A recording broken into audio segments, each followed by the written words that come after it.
La Galeria Artemísia de les Franqueses del Vallès està inaugurant a hores d'ara l'exposició de pintura L'origen de Pere Bruix. I som en directe, marxem-hi, allà i tenim a la nostra companya, l'Anna Soriano, que està seguint aquesta inauguració. Anna, explica'ns. Doncs sí, bona tarda. Ara mateix ens trobem en aquesta galeria com vestit Artemísia, Arts i Tendències. Com bé podem veure, estan de celebració dels 13 anys, aquí estan preparades les copes per acabar de fer els brindis.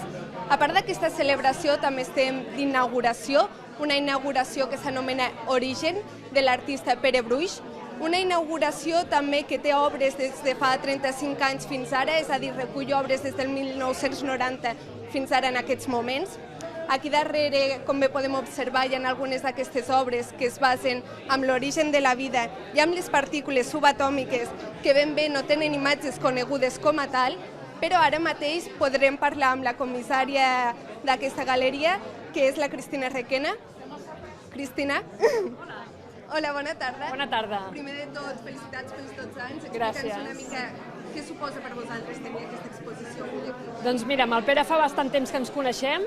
Hem treballat com a artista galerista, però també com a coordinadors d'exposicions conjuntes.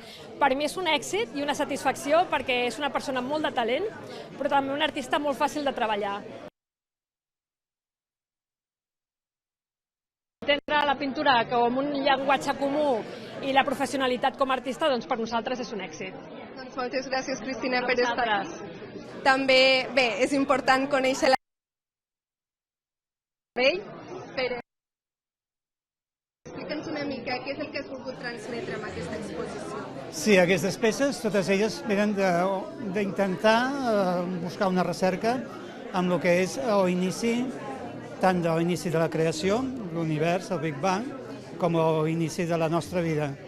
Aleshores, a partir d'aquí, agafo la llum com a element comunicatiu i aquesta a partir de les pintures, que les tracto amb les mans, per donar-li una sensació més de sensibilitat, més humana, i agafar la llum i expandir-la amb la tela, de la mateixa manera que va ser el naixement del món, el naixement de l'univers. Hem comentat abans també que és complicat representar aquestes partícules, perquè realment no tenen imatge com a tal. Com ho fas? Bé, jo en principi segueixo unes línies de lo que és el meu interior. El meu interior, les meves experiències personals, el que elles m'han indicat amb el meu voltant. A partir d'aquí se m'ha obert molt més la ment i aleshores he pogut veure altres coses que no són purament les coses més físiques de la física que coneixem. I a partir d'aquí he vist que coincidia molt amb aspectes de la física, doncs la quàntica, l'astrofísica. He començat a estudiar tots aquests aspectes i durant bastants anys i ha arribat un moment que la meva obra doncs, té aquests lligams, tant per un cantó digital, com estic treballant amb algunes sèries, com amb aquest cantó, que és la part més pictòrica de les meves sèries i que amb aquesta part de pintura intento. Per això el títol perquè és l'origen, no tan sols de l'origen de la llum, sinó també l'origen de pintar amb les mans.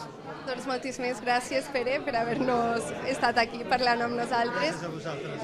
Doncs bé, aquesta exposició és totalment gratuïta i es podrà veure els dijous i els divendres de 5 de la tarda fins a 8 del vespre, els dissabtes des de les 11 del matí també fins a la 1 del migdia i durant la setmana també tindrem l'oportunitat de poder, això sí, sempre a cita concertada.